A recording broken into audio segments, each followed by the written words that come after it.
I went to the school to conduct an investigation and stopped by the cafeteria for lunch. I saw a male student who had only gotten free soup, so I casually got him a lunch. Someone nearby whispered, "Isn't that our school's top student? How dare that girl talk to him?" Before I could think much of it, a female teacher had already rushed over and slapped me across the face. "What class are you in? How dare you seduce my son?" The male student panicked, grabbing her arm and shouting, "Mom, it's not what you think." The female teacher shook him off and grabbed my wrist. "Come on, we're going to see the principal." I had no choice but to explain. "You've misunderstood. I'm a staff member from the State Department of Education," she scoffed. "State Department of Education?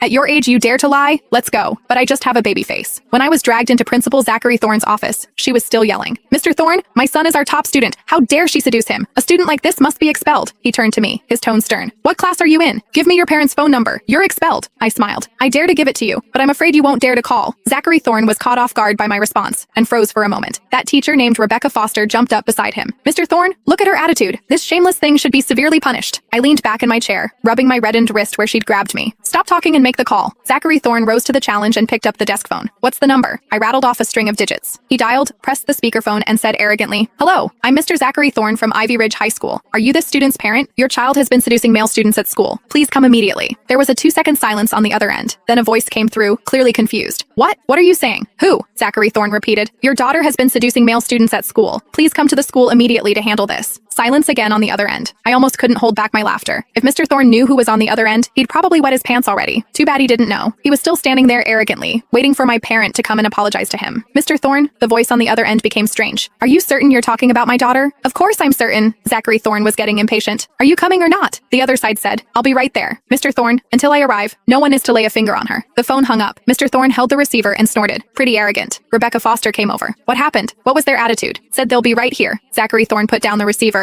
"Told me not to touch her." Rebecca Foster's eyes rolled, and she suddenly became excited. "Mr. Thorne, I have an idea. Let's call a school-wide assembly and make this little vixen apologize in front of everyone. Make an example of her so all those girls with improper thoughts can see." Zachary Thorne hesitated. "Is that really necessary?" "Why wouldn't it be?" Rebecca Foster's voice was shrill. "My son ranked first in the entire city exam. He's our school's star student. If we don't deal with this kind of vixen, anyone will be able to seduce him in the future." Zachary Thorne nodded and was about to speak when Rebecca Foster reached out to grab my hair. I seized her wrist in one motion and twisted hard. She cried out in pain, her face going pale. "I can walk on my own." I released her hand and looked at her calmly. Rebecca Foster clutched her wrist. I stared her down until she retreated half a step, swallowing back the curses that had been on her lips. She hadn't expected me to fight back, much less expected my strength. In the hallway, she walked ahead of me, constantly turning back to glare, her mouth far from clean. I stopped walking. She stopped too, watching me warily. "Watch your mouth." My voice wasn't loud, but she was scared enough to retreat half a step, her lips trembling twice, ultimately not daring to curse again. Zachary Thorne urged from behind, hurry up, everyone's waiting at the field." On the field, over 2,000 students were already lined up by class. A sea of people, all whispering among themselves. Rebecca Foster pushed me onto the stage, using vicious force.